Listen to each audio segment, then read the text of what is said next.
a single vessel coasted through the vast ocean of space. Normally, one would prefer the use of deep space telescopes, spectral, radio, or the like, when it came to researching strange things in the far interstellar reaches. This vessel, however, required a much more intimate view of one particular anomaly. The pilot and co-pilot sat still in their seats as they slowly edged closer and closer to their target. "Picked up anything?" The pilot broke the silence. The co-pilot shook her head. "Nothing. Not a single blip. It's like there's absolutely nothing on the other end." "Well, if it's another dimension or universe of some kind, it probably would make sense. I mean, we're in the middle of nowhere after all," the pilot pointed out. "True." "I'm gonna slow us down a bit." The pilot lightly drew the thruster's lever towards him. "We still don't know if it's safe to go in or not." "Why shouldn't it be? I mean, I did say there's nothing on the other side." "It's the anomaly itself I'm worried about." The pilot leaned back in his chair with his hands in his lap. "I don't know if the walls of the entrance are safe or not." "Well," the co-pilot joined the pilot and leaned back in her chair as well. "The opening isn't too narrow." The pilot nodded. "Perhaps not." For the next few minutes, the two stared at the odd rippling anomaly and the gaping, starless void in its center.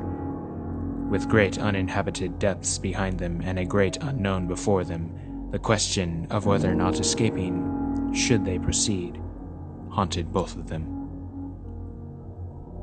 "Well," the pilot yet again broke the silence, "I'd say before we make a decision, we ought to contact HQ." The co-pilot nodded, and the pilot leaned over the control panel and tapped a button. "Vector 523 to base. We've arrived at the anomaly. It appears to be a tear or ripple in the space fabric of some kind that may be an opening. The destination thereof has not yet been ascertained. Permission to proceed and enter the anomaly." Static blared through the receivers for a few moments, and then, "Permission granted. Good luck, Commander." "Thank you, sir." The pilot looked at the co-pilot and took her hand in his. "Shall we, Ruth?" He smiled. Ruth returned the smile and squeezed the other's hand. "After knowing you for so long, Drayden, I find it hard to turn down such an offer." "Well then," the other chuckled, "let's go on an adventure." Drayden nudged the thrusters, and the ship slowly approached the daunting tear. The moment they reached the anomaly, the ship's alert systems activated. "What's going on?" Drayden looked to Ruth. "Our hull is stable," Ruth hollered over the sound of the alarms. "I've just picked up something on the other end." "What? What is it?" Ruth looked up.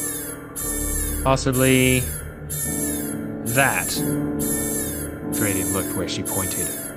A small gunship awaited them as they entered the other side. Drayden reached for the controls. "What are you doing?" Ruth wondered. "Preparing for evasive maneuvers in case that ship's not friendly." "We should try to contact it." "Yeah. Why is it just sitting there?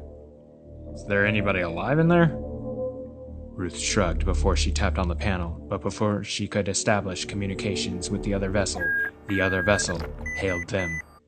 Ruth glanced at Drayden, and he looked as surprised as she was. He nodded at her, and she responded to the hailing. A strange, unnatural voice came from the other end. "Who are you? And what business do you have with me?" Ruth raised her eyebrows. "Greetings. We are a research vessel studying the anomaly we just exited from to this end. We do not mean any intrusion, and we mean no harm. May we have the knowledge of whose space we are entering?" Silence preceded the co-pilot's reply for a few seconds. Before the ship's alarm went off again, they were moving again, closer to the gunship. It's got us in a tractor beam. Drayden seized the thrusters and attempted to throttle them backward from whence they entered. No luck. To fire or not to fire? Drayden contemplated. Unidentified vessel, release us, we mean no harm. Ruth pleaded with the gunship's pilot. No response. Vector 523 to base. We are being held hostage by an unidentified vessel on the other side of the anomaly. Request for immediate reinforcements. Static garbled the receivers. Ruth tried again and again to no avail. The ripple must be interfering with our transmissions, Ruth suggested. As they neared the aforementioned unidentified vessel, they realized it dwarfed their own ship. In a few moments, the research vessel hovered beneath the gunship before it floated upward. Talking. Drayden's eyes widened. Sure enough, after half a minute passed, the grinding and the clicking of the ships interlocking with one another echoed throughout the ship. This ain't good. Luckily, we're not unarmed. Drayden arose from his seat and opened a large cabinet, reached in and tossed a large assault phaser rifle to his wife, before arming himself with an identical weapon. What are we going to do? Ruth stood to her feet as well and stood by her husband. Drayden raised an eyebrow. We wait. Ruth's eyes darted away nervously. Drayden stretched out a hand and turned her gaze back to his eyes. Hey now. Drayden drew nearer and kissed her lips. I won't let anything happen to you, I promise. How can you promise that? Ruth frowned. Before Drayden could respond, the couple heard an echoing bang from above, followed by approaching, exceedingly heavy footsteps. Now I know what it feels like to be depth charged while in a submarine, Ruth uttered. Drayden nodded. Right then. Guns ready. They both armed their rifles and pointed them upward. The footsteps halted directly above them.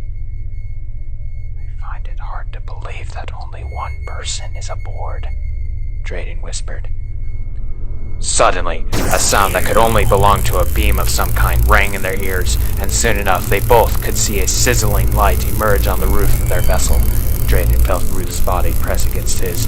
Drayden swallowed as the cutter above completed the circle. With an excruciating, grinding noise, the cut piece was removed from above, leaving a massive, gaping hole.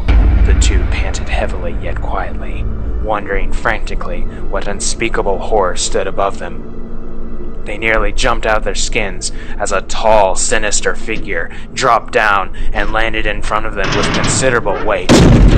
All black, aside from its visor and various patterned lights from various places on its thick armor, which gave off an unearthly violet glow.